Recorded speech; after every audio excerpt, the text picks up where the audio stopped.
Olá, pessoal. Nessa aula nós vamos falar um pouquinho sobre as contribuições do Jürgen Habermas para a sociologia do direito. Bem, o Habermas ele faz parte de uma tradição da filosofia chamada Escola de Frankfurt, e ele seria da segunda geração. A primeira geração é aquela uma dos anos 20, 30, que tem o Adorno, o Horkheimer, o Benjamin. O Habermas já vem de uma segunda geração. Enquanto a primeira geração ela era muito pessimista, o Habermas ele tem uma percepção um pouquinho mais otimista sobre a evolução da sociedade. A teoria dele é conhecido como teoria da ação comunicativa ou também teoria do agir comunicativo. E a ideia geral do Habermas é que a gente consegue construir consensos, digamos, consensos racionais com a melhor entre as alternativas possíveis por meio da comunicação.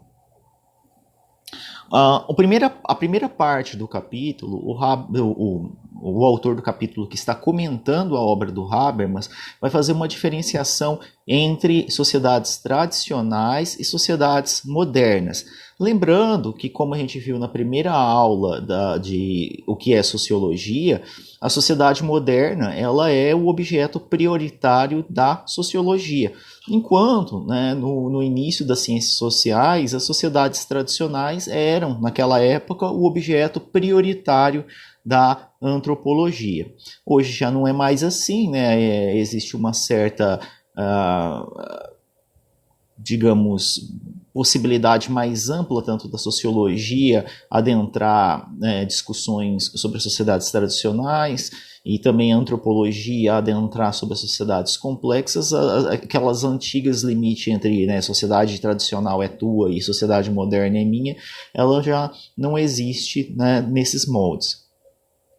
Para o Habermas, as sociedades tradicionais elas teriam um número limitado de indivíduos, elas seriam pouco diferenciadas, né? O que significa isso? Que os indivíduos não seriam mega ultra especializados em funções sociais diferentes. Culturalmente homogênea, então basicamente todo indivíduo compartilha a maior parte dos elementos daquela cultura. Há pouco dissenso, ou seja, as pessoas tendem pouco à discordância, né? Elas tendem muito mais ao consenso do que ao dissenso. Eles seriam um pouco reflexivos, e aqui depois eu vou comentar o que é reflexividade daqui a pouquinho, e esse é um ponto bem polêmico, né? E a cosmovisão, né, que é essa visão de mundo, como é que os óculos pelos quais eles percebem a existência humana e a existência do universo, ela seria unificada numa perspectiva religiosa. Já as sociedades modernas, elas têm algumas diferenças, né? Algumas não, são diferentes, né? E aqui inclusive está na tabela para mostrar claramente essas diferenças, né? Ao contrário das sociedades tradicionais, as sociedades modernas são altamente populosas. Ao contrário das sociedades tradicionais em que há pouca diferenciação social, nas sociedades modernas há muita diferenciação social, né? Diferenciação social no sentido de haver funções sociais ou especializações funcionais muito diferenciadas. Por exemplo, você tem numa sociedade moderna especialistas como engenheiro químico, engenheiro engenheiro mecânico, engenheiro elétrico, engenheiro aeronáutico, engenheiro de petróleo, né, que são funções que são muito especializadas. Você não pode pedir para um dentista assumir a função de um engenheiro aeronáutico, assim como não pode pedir para um engenheiro aeronáutico substituir um cirurgião cardíaco, né, porque as funções elas são mega ultra especializadas e tão numerosas que até seria difícil a gente conseguir fazer uma lista com todas as funções sociais que existem em uma sociedade moderna. Culturalmente heterogênea, porque não imagine, por exemplo, um lugar como o Brasil. A gente tem, digamos, uma cultura geral brasileira, mas dentro da cultura brasileira você tem outras milhares de microcultura. Cultura nordestina, cultura sulista, e dentro da cultura sulista você vai ter subdivisões, né? E mesmo dentro de uma metrópole você vai ter uma microcultura gospel, uma microcultura punk, uma microcultura emo, uma microcultura LGBT, uma microcultura... Então, são culturalmente heterogêneas. Muito dissenso, ou seja, muitas discordâncias. As pessoas discordam sobre um monte de coisas, né? Aí vem o ponto também que é polêmico, que eu tinha me referido agora há pouco, que tanto o Habermas quanto outros sociólogos como o Giddens, né, identificam nas sociedades modernas uma característica chamada reflexividade. Colocada de uma maneira resumida, a reflexividade é a capacidade de você mudar a sua ação mediante novas informações. Então, por exemplo, uma pessoa vota num candidato B, porque esse candidato B promete, faz uma promessa de acabar com o desemprego e acabar com a corrupção. Então, esse indivíduo, como ele é reflexivo, ele observa o mandato e vê que nenhuma das duas promessas foram cumpridas. Nem acabou com a corrupção e nem acabou com o desemprego. Como esse indivíduo é reflexivo, ele pega essa informação e ele muda o agir dele. Então, na próxima vez que ele for votar, ele nunca mais vota nesse candidato porque ele é alguém que não cumpre as promessas. Essa mudança de ação diante de novas informações, a capacidade de mudar de opinião e de postura diante de novas informações, isso chama-se reflexividade. O Habermas, assim como o Giddens, né, vai dizer que as sociedades modernas são reflexivas e as tradicionais são pouco reflexivas. Esse é um ponto polêmico porque parece uma idealização, né? É quase também colocar numa hierarquia, né? Como se as sociedades modernas fossem melhores ou mais inteligentes do que as sociedades tradicionais, né?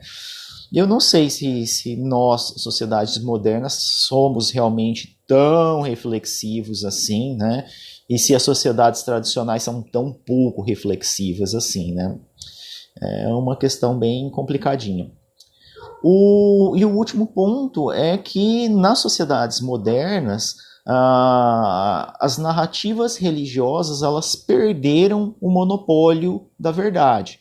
Se em outras sociedades pré-modernas e sociedades tradicionais a religião ela é hegemônica, a verdade da religião é inquestionável, nas sociedades modernas, essas religiões elas continuam lutando para tentar deter o monopólio da verdade, né? Eu sou o dono da verdade, mas não conseguem mais. Além disso, nesse texto vai ser dito que na sociedade, em que diz respeito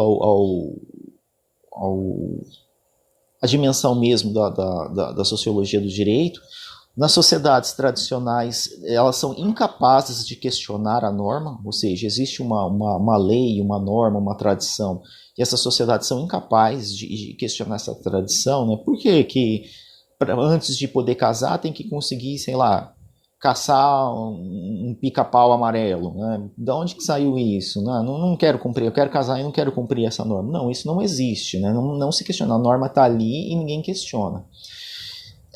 E não existe uma separação, digamos, entre norma jurídica, norma moral e norma religiosa. As três são um combo, 3 em 1, né? A norma ela tem essa dimensão moral, religiosa absoluta, né? Não existe essa diferenciação funcional que existe nas sociedades modernas. Também não há diferenciação entre você obrigar a pessoa a fazer algo por medo e por convencimento, né?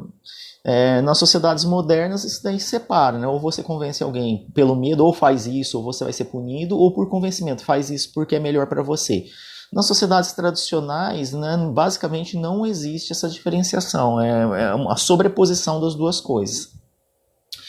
E por fim, né, uma expressão que vai aparecer aí no texto é que nas sociedades tradicionais existe uma imunidade discursiva. O que quer dizer uma imunidade discursiva?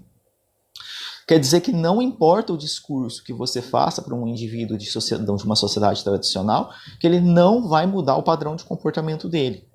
Você não vai mudar o padrão de comportamento dele, porque ele é tão apegado à tradição que o discurso, mesmo que você prove com fatos, né, com tradição, ele não consegue penetrar a mentalidade do indivíduo de modo que ele mude o padrão de comportamento ou que ele abdique das tradições. Então, o discurso não consegue mudar a cultura, a conversa, a comunicação, o diálogo, tentativa de mudança por convencimento não funciona. Isso daí seria a tal da imunidade discursiva, que também é muito questionado. Nossos colegas antropólogos tendem a achar que isso daí não passa de um mito sociológico, né? Um mito filosófico. Lembrando que o Habermas está esse entre lugares, ou nessa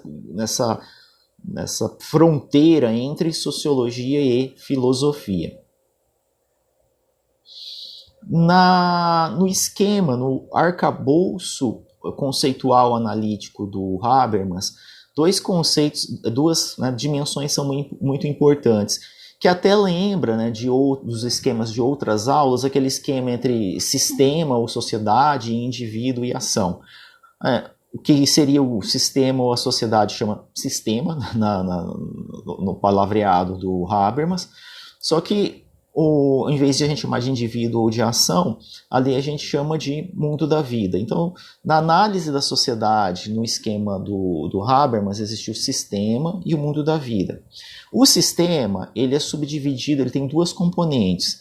O Estado, né, que tem o poder opressivo, o monopólio legítimo da violência, né, é o único que pode fazer o uso legítimo da violência, e a economia, que é a dimensão da produção, circulação e distribuição de bens escassos, onde é o domínio do dinheiro. E, no outro lado da sociedade, a gente tem o mundo da vida, que é a nossa vida cotidiana, é a nossa interação face a face com as outras pessoas. É o lugar onde você fala: oi, vizinho, tudo bem? Né? Oi, fulana, quer namorar comigo? Oi, empresta um coisa de açúcar, né? Como eu gostaria de ser, sei lá, ator de novela. É um mundo da vida onde que as nossas ações ocorrem e onde as nossas interações com outras pessoas ocorrem. Então na sociedade você tem essas duas dimensões, né? O sistema e o mundo da vida. O grande medo do Habermas é que o mundo da vida seja colonizado pelo sistema. O que quer dizer isso? Né? Que o Habermas tem medo que o mundo da vida seja colonizado pelo sistema. Quer dizer que ele tem medo que as nossas ações diárias, um com os outros, sejam dominadas por uma lógica opressiva de Estado ou de economia. A gente pegue, por exemplo, a dimensão da economia do sistema. Se a gente tente tratar nossos amigos, nossos parentes e nossos afetos justamente com uma lógica de dinheiro, né? Então, eu tento instrumentalizar os meus amigos para ganhar dinheiro. Eu tento transformar a minha família, né, em um mecanismo que eu possa extorquir dinheiro deles, né? E assim por diante. Ou também, né, permitir que o Estado comece a controlar aspectos da nossa vida cotidiana, da nossa vida privada, com quem eu vou dormir, ou com que roupa eu vou sair, ou que comida eu vou comer, né? Então o medo do Habermas é que o sistema fique tão poderoso a ponto de oprimir o mundo da vida, que seja capaz... Desculpa.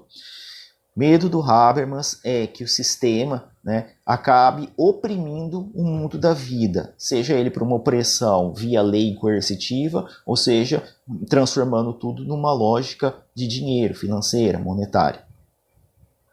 E como é que a gente escapa dessa? A gente impede que o sistema colonize o mundo da vida, ou domine o mundo da vida. E daí entra o dinheiro. O Habermas vai dizer que o direito, ele é a instância intermediária que controla o fluxo entre o sistema e o mundo da vida por meio do caminho do Estado.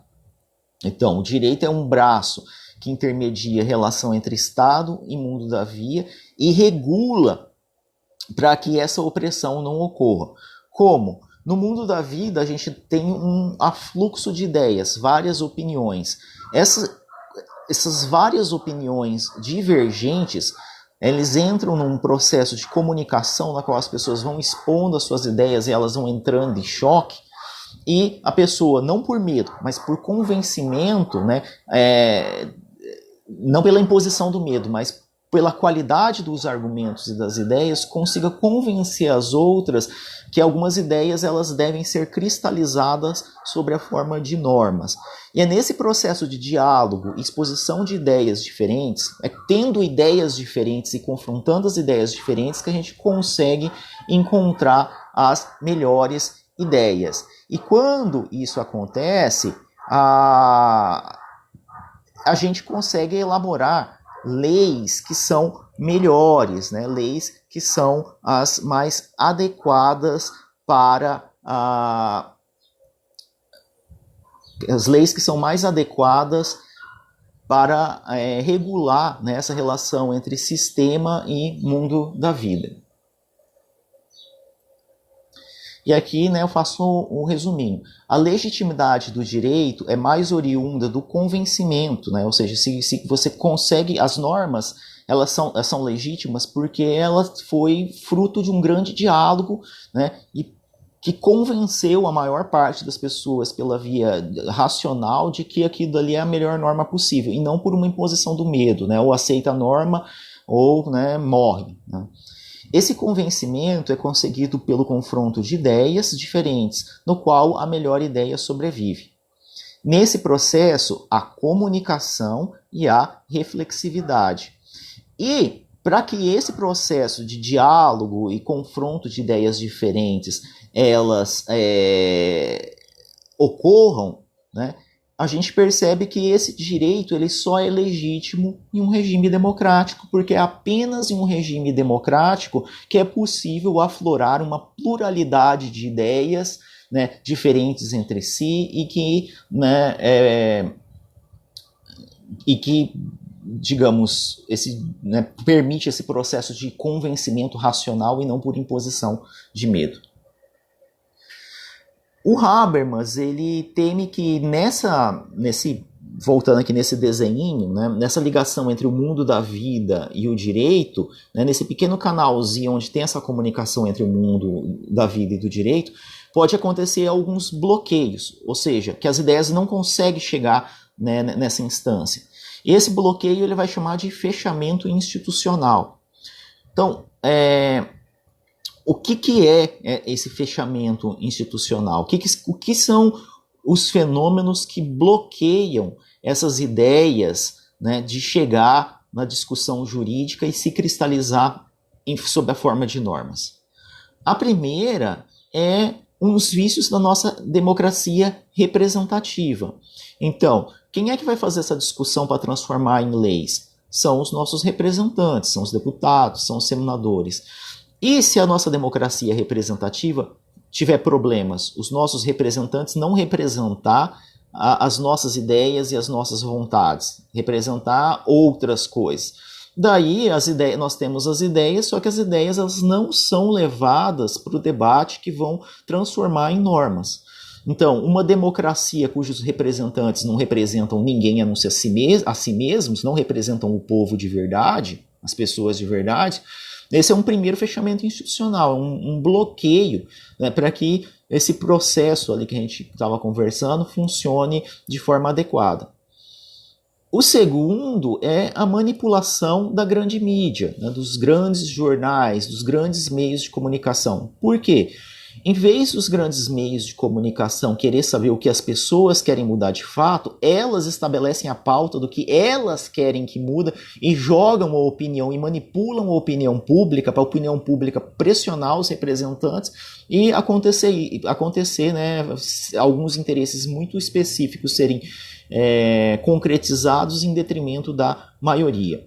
Então, a manipulação da informação pelos grandes meios de comunicação é uma forma de fechamento institucional. Para que isso não acontecesse, seria necessário uma democratização dos meios de comunicação, mas esse é um outro, né, debate que a gente pode ter em outra circunstância. O terceiro fechamento institucional é o déficit educacional. Você não consegue fazer com que as pessoas tenham boas ideias se elas não tiverem acesso à educação. Um povo que é privado de uma educação de qualidade, ele se deixa ser mais facilmente dominado. Ele tem poucas ideias, não tem essa pluralidade de ideias e não sabe debater, digamos assim, civilizadamente. Em vez de debater ideias, levam, né, para o lado pessoal e nem também tem informações para elaborar novas ideias, né? E quarta e última é a própria indiferença. Existem pessoas que simplesmente não querem saber do debate. Ela quer viver a vidinha dela ali, né? Sei lá, quer ficar fazendo crochê, jogando seu videogame, não está nem aí para o debate público. É uma indiferença, né? Simplesmente não se importa, né? E isso também é um fechamento institucional, porque não permite que esse sistema, né, que o direito que faz essa intermediação entre mundo da vida e sistema funcione adequadamente. E a terceira e última parte do capítulo, o autor vai falar sobre os paradigmas jurídicos expostos pelo Habermas. Então, o Habermas vai falar em três paradigmas jurídicos: o liberal, o estado social e o procedimental, né? O liberal, ele tanto o liberal quanto o estado social são aqueles que vocês estudam lá na disciplina de economia política, né? O paradigma liberal é aquele que está querendo criar normas para que o livre mercado funcione corretamente. O paradigma liberal é aquele que tenta cristalizar as liberdades individuais. Liberdade de ir e vir, liberdade de livre expressão, liberdade de pensamento, liberdade religiosa, etc, etc. O paradigma liberal também está preocupado em assegurar direitos de propriedade, que o Estado não pode confiscar as propriedades particulares aleatoriamente. E também o paradigma jurídico liberal está preocupado em construir normas que assegurem que as pessoas vão cumprir os contratos firmados. Já o paradigma jurídico do Estado social, ele está preocupado com outras coisas, né? Ele está preocupado em estender direitos sociais, como acesso à educação, acesso à saúde, acesso à previdência, o combate à pobreza, à desigualdade, à fome, às assimetrias, e um Estado que esteja preocupado em garantir normas que mantenham um estado de bem-estar social sólido funcionando. E a grande contribuição para o Habermas daí é a construção de um terceiro paradigma que ele vai chamar de paradigma procedimental. Então a contribuição do Habermas vai estar nesse terceiro paradigma chamado procedimental. E o que seria um paradigma procedimental? Essa daí eu vou deixar em aberto, né? Eu não vou responder. Eu quero que vocês leiam um capítulo e vocês é que vão me dizer lá no fórum, né? E essa é uma pergunta complexa, cabe vários comentários para a gente conseguir entender direito o que é um paradigma jurídico procedimental.